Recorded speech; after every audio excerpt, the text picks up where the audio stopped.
오늘은 어버이 주일입니다. 다른 분들도 마찬가지겠지만 저에게 훌륭한 부모를 만나게 해주시고 부모로부터 사랑을 많이 받게 해주시고 또 믿음을 유산으로 이어받은 것이 너무나 감사합니다. 지난 월요일 아침 아주 이른 시간에 부여에 가면서 군산에 사시는 어머니를 만나서 카네이션 바구니 용돈을 드렸습니다. 감사의 마음을 전해드렸습니다. 사실 지난 토요일 저녁에 가족 전체 모임을 가졌거든요.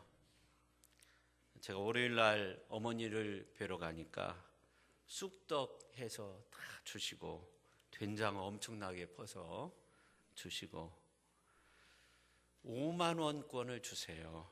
거절했어요.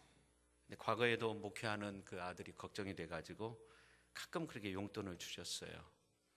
오고 가는 거죠. 제가 드리면 나중에 그걸 가지고 또 이렇게 주시고 그랬습니다. 모든 어머니들이 그렇듯이 저희 어머니도 저에게 뭔가를 이렇게 주는 그런 분이세요. 지혜도 있으셔가지고 큰아들 하고 있으면 큰아들 칭찬하고요, 둘째 아들 하고 있으면 둘째 아들 칭찬하고, 셋째 며느리 하고 있으면 며느리 하고 있으면 며느리 칭찬하고, 또 막내 하고 있으면 또 막내 아들 칭찬합니다. 자녀들이 생각할 때 어머니가 참 나를 사랑하는구나 그렇게 생각하시게끔 그렇게 주시기를 좋아하세요. 5만 원권을 주시면서 거절하는 저에게 하는 말이 주고 싶어서 주는 거야. 근데 그 말 속에 아주 진심 어린 그 마음이 담겨져 있었어요. 군산에서 부여까지 운전하면서 가는데 어머니의 사랑을 많이 받은 그 사실에 대해서 너무나 감사해서 울었고요. 또 어머니 계신 것이 감사해서 울었고, 또 저분 안 계시면 어떻게 할까 그런 생각 속에서 울었습니다. 일제시대에 이흥렬이라는 그런 청년이 있었어요. 그는 일본에 음악 공부하러 갔는데 피아노가 없어서 제대로 공부를 할 수가 없었습니다. 어머니한테 편지를 보냈어요. 피아노가 없어서 음악 공부를 잘 할 수 없으니까 피아노를 한 대 사주시면 좋겠습니다. 홀로 이 아이를 가르치기 때문에 피아노 살 돈이 없었어요. 그래서 어머니가 산에 가서 솔방울을 모아가지고 팔기 시작했어요. 수백만 개의 솔방울을 산에서 주워다가 그것을 이어서 시장에 가서 팔아가지고 400원을 모아가지고 붙였어요. 이흥렬은 그 돈을 받아 야마 피아노를 사가지고 늘 피아노를 치면서 연습했어요. 연습하던 중 어머니가 자신을 위해서 피아노 값을 마련하기 위해 수백만 개의 솔방울을 모아다 팔았다는 이러한 사실을 알고 어머니의 은혜, 그 사랑에 깊이 감동을 받아 눈물을 많이 흘렸다고 합니다. 그러면서 처음으로 작곡한 노래가 어머니의 마음이라는 그런 노래입니다. 처음으로 작곡한 노래인데 우리가 같이 한번 부르도록 하겠습니다.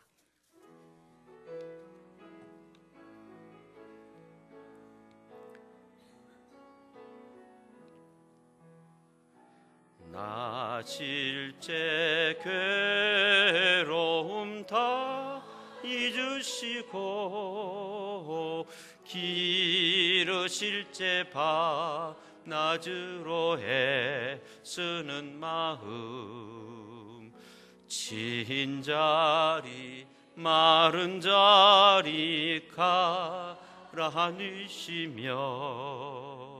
손발이 다 닳도록 고생하시네.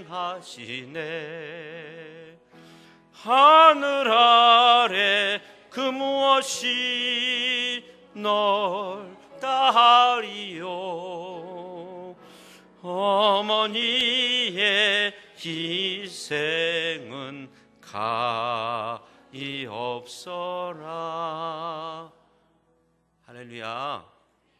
우리 한국 사람이면 이 노래를 전부 다 아실 거예요. 이흥렬 씨가 작곡하고 양주동 씨가 작사한 어머니의 마음이라는 그런 노래입니다. 근데 3절 가사를 아시는 분들이 많지 않아요. 사람의 마음속엔 온 가지 소원, 어머니의 마음속엔 오직 한 가지, 아낌없이 일생을 자녀 위하여 살과 뼈를 깎아서 바치는 마음, 인간의 그 무엇이 거룩하오리, 어머니의 사랑은 지극하여라. 그런 가사입니다. 정말 이 가사가 딱 맞습니다. 사람의 마음속엔 여러 가지 소원이 있지만 어머니의 마음속에는 한 가지 소원밖에 없습니다. 자녀를 위한 소원입니다. 자녀가 잘 되고 건강하고 행복하게 사는 겁니다. 그것을 위해서 기도하시는 겁니다. 그래서 자녀라면 낳아주시고 길러주신 어머니의 은혜를 잊어서는 안 되죠. TV에서 나온 그런 내용인데요. 남편은 세상을 떠났고 딸 하나 데리고 어렵게 사는 어머니가 분식점을 운영하면서 딸을 키우기 위해 열심히 노력하는데 고등학교에 들어간 이 딸이 미술에 소질이 있어서 미술 학원에 보냈어요. 어느 날 분식점에서 일하는데 장대비가 막 쏟아져요. 어머니가 깜짝 놀라서 딸이 돌아올 시간이 되었다는 사실을 알고 2개의 우산을 가지고 미술 학원으로 달려갔어요.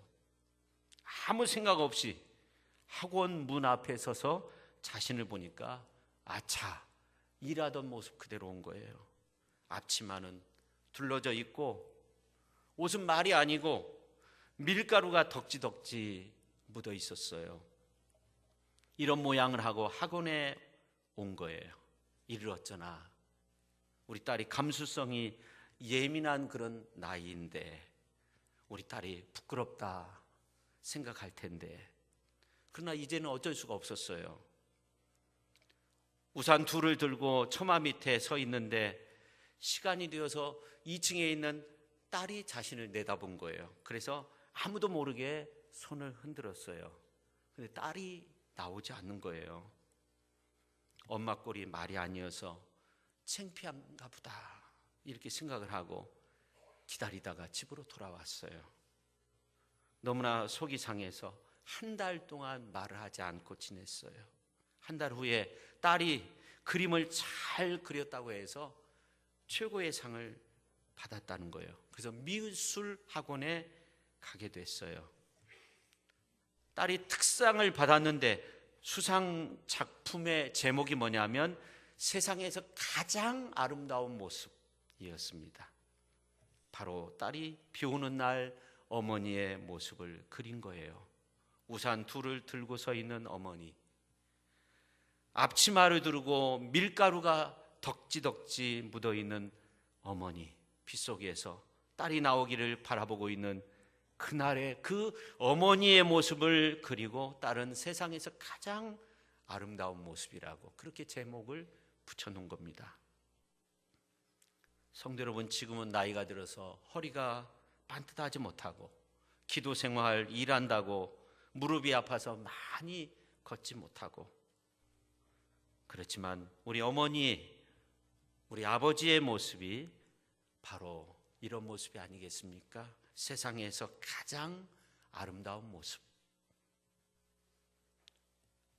우리 아버지는 어떻고요?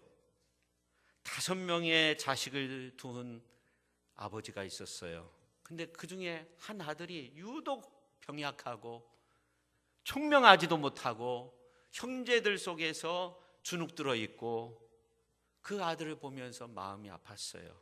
어느 날 아버지는 똑같은 나무 5그루를 사왔어요. 5명의 자식들에게 한 그루씩 나누어 주면서 1년 동안 기간을 주겠다. 가장 나무를 잘 키운 주인에게는 내가 뭐든지 해주겠다. 그렇게 약속을 했어요. 1년이 지났어요. 아버지는 자식들을 데리고 숲속으로 갔어요. 나무가 잘 자라고 있는가 가봤어요. 놀랍게도 유독 나무 한 그루가 다른 나무에 비해서 키도 크고 잎도 무성하게 잘 자라고 있었습니다. 바로 아버지의 가슴을 가장 아프게 했던 아들의 나무였어요. 아버지는 약속대로 아들에게 원하는 것이 뭐냐고 물었어요. 아들은 원하는 것도 딱히 무언가 잘 몰랐어요. 말하지도 못했어요. 아버지는 이 아들을 향해서 큰 소리로 칭찬하면서 이 나무를 잘 가꾼 것을 보니까 너는 앞으로 훌륭한 식물 학자가 될 것이다. 그럴 수 있도록 내가 최선을 다해서 지원을 아끼지 않겠다. 그렇게 공포했어요. 아버지와 형제들로부터 지지도 받고 성원을 한 몸에 받은 이 아이는 잠을 잘 수가 없었어요. 그래, 내가 훌륭한 사람이 돼야지.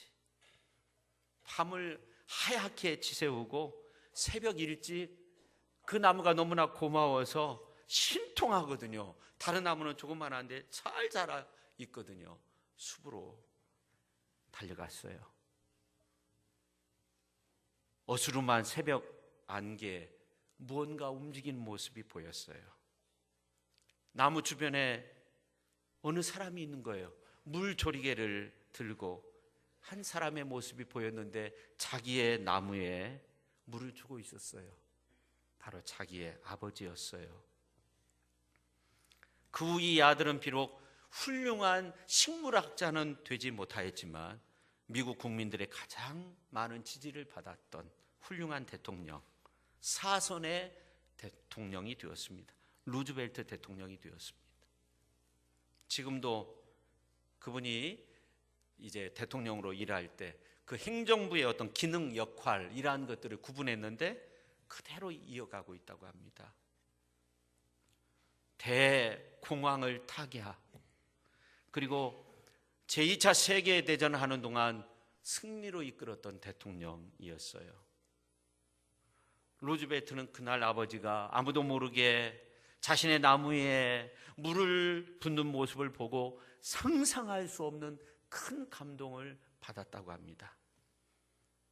아마 루즈벨트는 새벽에 자기가 심은 나무가 있는 그 숲에 가 보아서 아버지의 감동 어린 그 모습을 발견하고 있어서 망정이지, 바로 우리의 아버지도 우리에게 들키지 않았지만 우리에게 이런 감동의 사건을 수없이 많이 만드셨을 거예요. 그것을 저와 여러분은 알아야 합니다. 성도 여러분, 오늘 어버이 주일을 맞이해서 기도하며 어버이의 존재에 대해서 생각해 봤습니다. 어버이의 존재가 그런 것 같아요. 계심으로써 행복한 거예요. 함께 밥을 먹을 수 있고 함께 시간을 보낼 수 있어서 함께 웃을 수 있어서 행복한 분이 어버이입니다. 비가 올 때는 자녀의 우산이 되어주기도 하고 밖에 계인 날에는 그 앞에서 즐겁게 춤을 출 수 있는 그런 존재가 바로 어버이인 거죠. 있음으로써 좋고 행복한 것이 어버이입니다. 오늘 이 자리에 계신 어르신들은 오래오래 건강하게 사시기를 바랍니다. 저는 항상 기도하기를 우리 교회에 나이 많이 드신 어르신들도 아주 건강하게 오래 사셨으면 좋겠어요. 감사하게도 우리 교회에 나오시는 분들 대부분 건강하세요. 대부분 건강, 나이 많으셔도 건강하세요. 우리가 중보기도 때 호명하면서 그렇게 기도해서 그런지 건강하세요. 하나님의 큰 축복인 줄로 믿습니다. 저는 오늘 어버이 주일을 맞이해서 우리 가정 모두가 아름다운 효에 대한 사랑의 이야기를 간직할 수 있기를 예수님의 이름으로 간절히 축원드립니다. 어느 가정에서 있었던 일입니다. 늦은 시간에 아빠가 피곤한 몸을 이끌고 집에 돌아왔는데 5살 먹은 아들이 문 앞에서 기다리면서 아빠, 궁금한 게 하나 있는데 물어도 될까요? 뭔데? 아빠 1시간에 돈 얼마나 벌어요? 묻는 거예요. 야, 상관할 거 없다. 그런 거 물어보냐? 알고 싶었어요. 말해주세요. 그래 10,000원 번다. 다시 아버지를 올려다보면서 아들이 묻는 거예요. 아빠, 5천 원만 빌려주세요. 화가 나는 거예요. 돈 빌려달라고 1시간에 얼마 버냐고 그렇게 물은 거예요. 5살 먹은 아이가. 너 장난감 사려고 그러는 거지. 그렇게 낭비할 돈이 없다. 아이가 말없이 자기 방으로 들어갔어요. 근데 이 아빠는 이 아들을 생각할 때 화가 나는 거예요. 영악하기도 하고, 어떻게 얼마 버냐고 물어보고 5천 원 달라고 하니까. 시간이 좀 흘렀어요. 그래도 내가 좀 너무나 했다. 아마 꼭 필요한 거 사려고 하겠지 생각했어요. 그래서 아들의 방으로 가서 문을 열었어요. 자니? 아니요, 아빠, 저 깨어 있어요. 그래, 내가 아까 좀 잘못한 것 같다. 미안하다. 5천 원 여기 있다. 아빠 고마워요. 근데 이 아이가 베개 아래에서 손을 넣더니 꼬깃꼬깃한 지폐 몇 장을 꺼내서 세는데 10,000원이에요. 또 화가 나는 거예요. 아니, 너 돈 있으면서 달라고 한 거야? 아빠 모자랐어요. 근데 이제 10,000원이 됐어요. 아빠의 시간 중 1시간을 제가 살게요. 내일은 조금 일찍 와주세요. 저와 함께 저녁 식사 먹게요. 성도 여러분, 이 부모님이 오래오래 건강하게 사는 것이 자녀에게 큰 복이에요. 제가 앞에서 말씀드렸지만 비 올 때는 자녀의 우산이 되어주기도 하고요. 그리고 맞게 개인 날에는 그 앞에서 즐겁게 춤출 수 있는 그런 존재가 바로 부모님입니다. 함께 있어서 행복한 거죠. 부모가 있으므로 좋은 거예요. 오늘 이제 본문 말씀은 10계명 가운데 하나입니다. 5번째 계명입니다. 모세가 시내산에서 하나님께로부터 10계명을 두 돌판에 새겨진 가운데서 받았어요. 첫 번째 계명에서 네 번째 계명까지는 돌 하나에 거기에 새겨져서 돌판에 새겨져서 받았고, 5번째 계명에서 10번째 계명은 다른 돌에 새겨서 그 계명을 받았어요. 근데 첫 번째에서 네 번째까지는 우리가 하나님을 사랑하는 데 있어서 어떻게 사랑해야 되는가에 관한 계명이고요. 그 다음에 5번째에서 10번째 계명은 우리 이웃 간에, 사람 간에 이런 관계 속에서 우리가 어떻게 사랑하면서 살 것인가에 관한 계명입니다. 근데 사도 바울은 이런 놀라운 말씀을 선포해요. 에베소서 6장 2절에 있는 말씀을 보면 내 아버지와 어머니를 공경하라.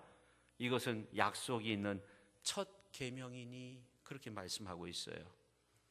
공동번역 성경으로 보면 내 부모를 공경하여라 하신 계명은 약속이 붙어있는 첫째 계명입니다. 그런 말씀이죠.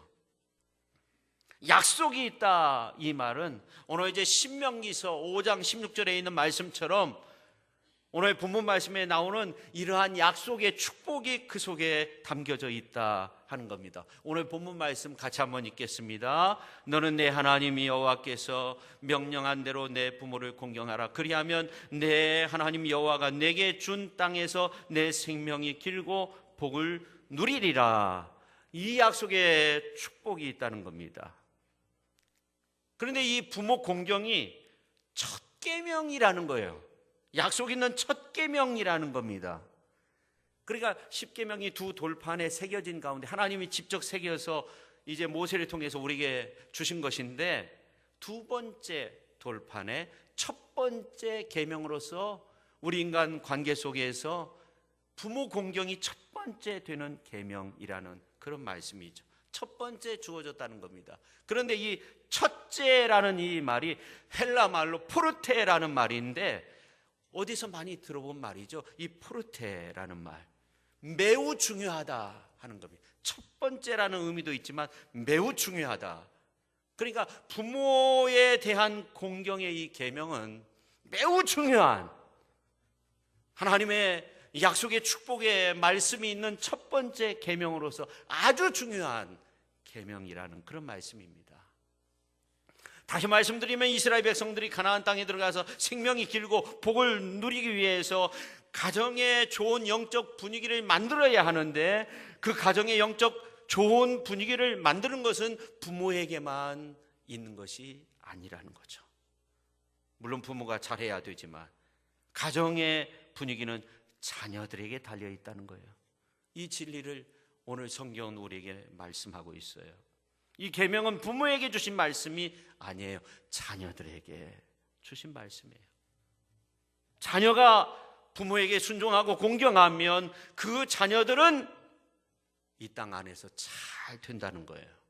내가 자녀인데 부모에게 공경하고 순종하고 잘 해드리면 내가 복을 받는다는 거예요.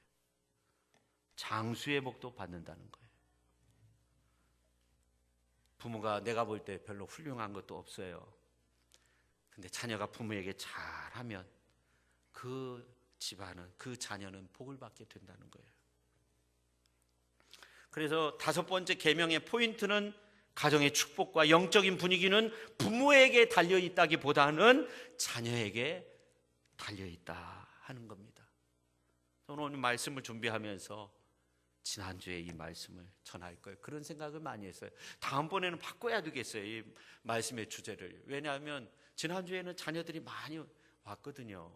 올해 이제 이렇게 보면 날짜가 이렇게 좀 잘 안 맞아서 그런지 이제 다음에는 어떻게 날짜가 될지는 모르겠지만 이 자리에 어르신들이 많이 있잖아요. 자녀들이 들어야 되는 말씀인데요. 부모가 훌륭하든지 부족하든지 유식하든지 무식하든지 부요, 가난 어떤 상태에 있더라도 자녀들이 복을 받는 거, 내가 복을 받는 거 부모에게 달려있지 않고 부모에 대한 자녀의 반응이라는 거예요. 내가 어떻게 반응하느냐, 부모에 대해서 내가 어떻게 반응하느냐. 그러니까 부모님이 계시는 것만 해도 자녀에겐 큰 복을 받을 조건이 지금 계신 거예요. 자녀들은 늦기 전에 부모에게 효도해야 됩니다. 그러면 하나님의 큰 복을 받게 되는 줄로 믿습니다. 땅에서 잘 돼요. 장수하게 돼요. 부모가 있으니까 그 복을 받게 되는 거예요. 부모가 돌아가시면 그 복을 받게 되는 조건이 사라지는 거예요. 오늘 본문 전반절에 보면 너는 내 하나님 여호와께서 명령한 대로 내 부모를 공경하라. 그 다음에 그리하면이라고 말씀하고 있잖아요. 내 하나님 여호와가 내게 준 땅에서 내 생명이 길고 복을 누리리라, 그렇게 말씀하고 있어요. 그래서 공경하라는 이 단어는 하나님 앞에 순종하라, 왕을 공경하라, 충성하라, 동일한 단어입니다. 그러니까 이 부모는 하나님과 왕과 같은 무거운 그런 존재라는 거죠. 성도 여러분, 우리가 현세 내세 성공하는 비결이 있어요. 우리가 먼저 그의 나라와 그의 의를 구하는 마음으로 사는 거예요. 그러는 너희는 그의 나라와 그의 의를 구하라. 그리하면 이 모든 것을 너희에게 더하시리라. 우리가 먼저 그의 나라와 그의 의를 구하는 거예요. 또 한 가지가 있어요. 부모 공경입니다. 복을 받을 조건이 되는 거죠. 부모가 계신 것이 얼마나 큰 축복인지 몰라요. 그래서 성경은 부모 공경을 계속적으로 강조하고 있습니다. 여러분, 의무적으로 하지 마십시오. 부모 공경은요, 여러분이 복받는 길이에요. 여러분과 제가 복받는 비결입니다. 여러분, 성경이 하나님의 말씀인 것을 믿으십니까? 성경에 보면 하나님은 인간에게 복 주시기를 원하시는 하나님이 되신다고 그렇게 끊임없이 말씀하고 있어요.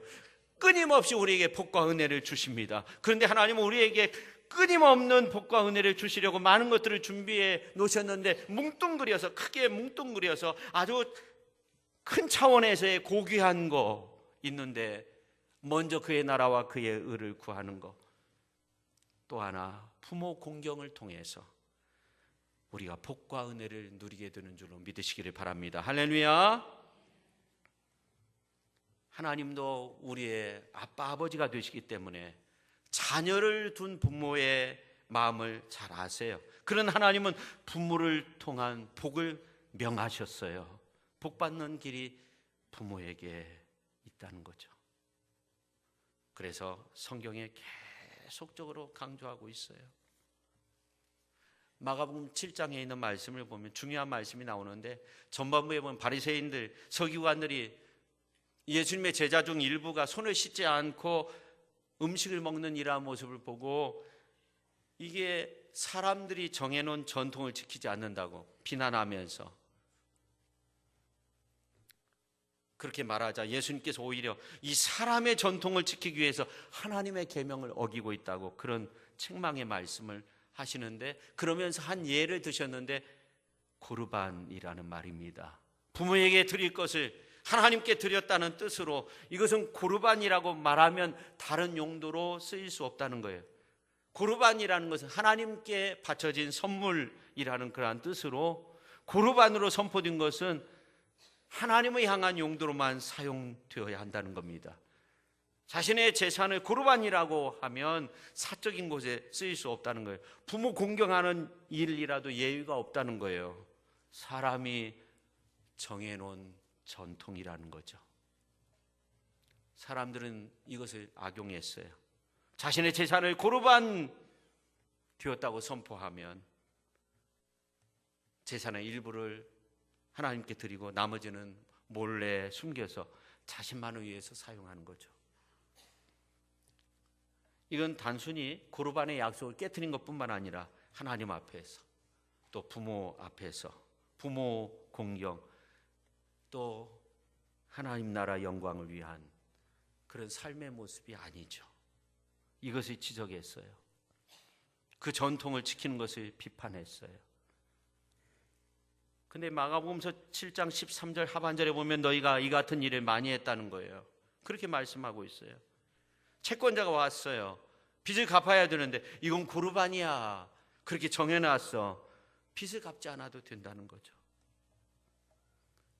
악용한 거죠. 어느 권사님이 예수님께서 책망하시는 이러한 말씀을 보고 글을 썼어요. 거룩한 삶은 사람의 모든 전통보다 하나님의 말씀을 더 중하게 여기고 따를 때 이루어지는 것이다. 나의 고집스러운 생각과 판단 기준을 내려놓고 하나님의 말씀을 내 삶의 기준으로 삼아야 할 것이다. 그러면서 입술로만 하나님을 공경하는 위선을 예수님이 지적하는 그 장면을 묵상하면서 이런 기도를 드렸다고 합니다. 주님, 제 마음에 전통으로 거룩함을 찾는 어리석음과 고르반으로 선포하고 부모에 대한 약속, 다른 이들에 대한 약속을 지키지 않은 간교함을 제거시켜 주옵소서. 예수님의 이름으로 기도합니다. 오늘 우리도 이런 기도를 드리면서 신앙의 바른 길을 걸어야 될 줄로 믿습니다. 이처럼 부모를 공경해야 그 가정에 좋은 영적인 분위기가 형성되고 대대로 복을 받게 되는 거예요. 부모를 공경한다는 것이 과연 어떻게 하는 것인가? 성경에 보니까 하지 말아야 할 거 5가지가 있고 해야 할 거 7가지가 있어요. 성경이 금하는 5가지. 부모를 조롱하지 말라 하는 겁니다. 부모를 조롱하고 다니는 사람은 산에 날아다니는 새조차 그를 우습게 한다는 거예요. 부모를 저주하지 말라는 거예요. 2번째, 저주하지 말라는 거예요. 아주 단호해요. 부모 저주하는 자에 대해서 율법은 단호해요. 3번째, 부모를 경홀히 여기지 말라 하는 겁니다. 경홀히 여긴다는 것은 불명예스럽게 여긴다는 거예요. 내가 어쩌다가 이 가정에 태어났나, 이런 생각 절대 하지 말라는 거예요. 그 다음에 4번째, 부모에게 반역하지 말라 하는 겁니다. 그 다음에 5번째, 부모를 때리지 말라 하는 겁니다. 이 5가지는 해서는 안 돼요. 근데 7가지는 해야 돼요. 첫째, 부모를 경외하라, 존경하라 하는 겁니다. 부모를 존경하라. 그 다음에 2번째, 부모를 자랑하라. 그런 말이 있잖아요. 10살 때에는 나는 우리 아빠처럼 되기 싫어. 20살이 되면 아버지를 이해할 만도 해. 30살이 되면 우리 아버지도 참 괜찮은 분이었어.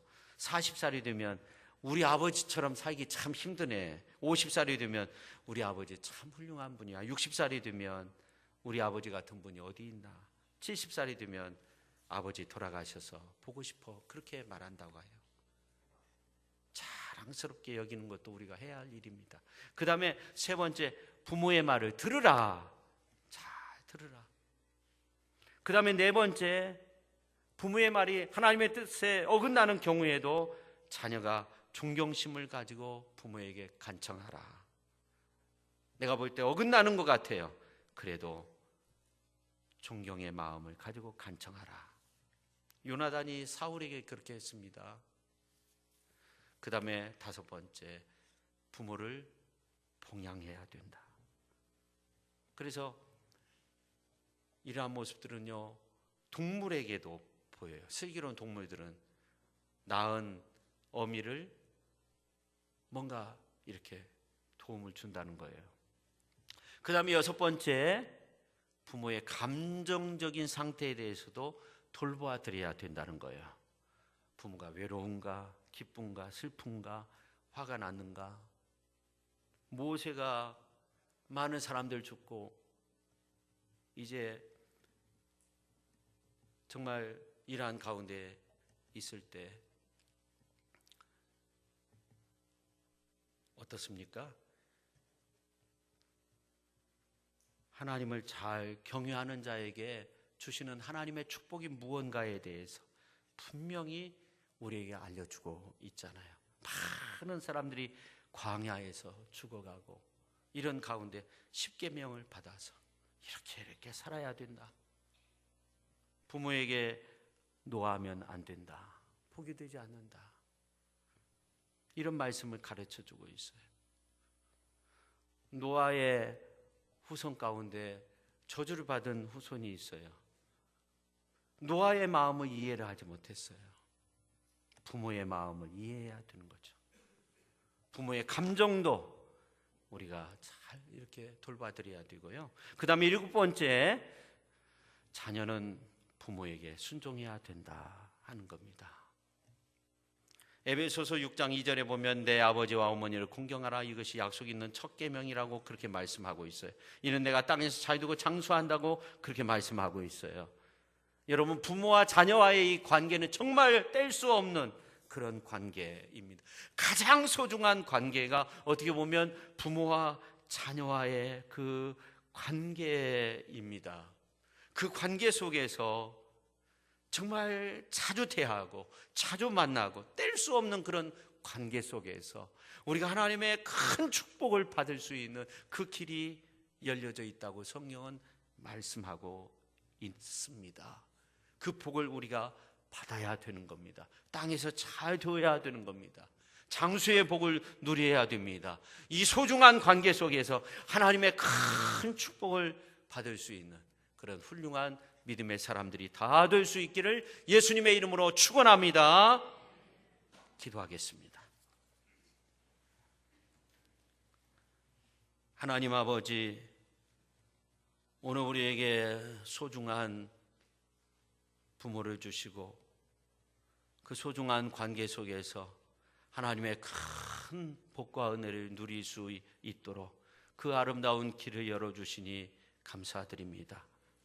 아버지 하나님, 우리가 이 땅 안에서 살면서 우리의 부모에게, 부모님에게 정말 효를 다하고 부모 공경의 마음을 품고 살아갈 수 있어서, 또 그러한 아름다운 모습으로 대할 수 있어서 하나님의 크신 복과 은혜를 누릴 수 있도록 주께서 함께하여 주옵소서. 아버지 하나님, 가정의 분위기는 부모에게만 있는 것이 아니라 자녀에게 있고 그 자녀를 통해서 하나님의 놀라운 복과 은혜가 임하게 된다는 사실을 알았사오니 하나님 아버지, 자녀된 자로서 가정의 분위기를 잘 만들어갈 수 있는 그런 훌륭한 믿음의 사람들이 우리 시천교회에 속한 모든 성도들 되게 하여 주옵소서. 예수님의 이름으로 간절히 기도하옵나이다. 아멘.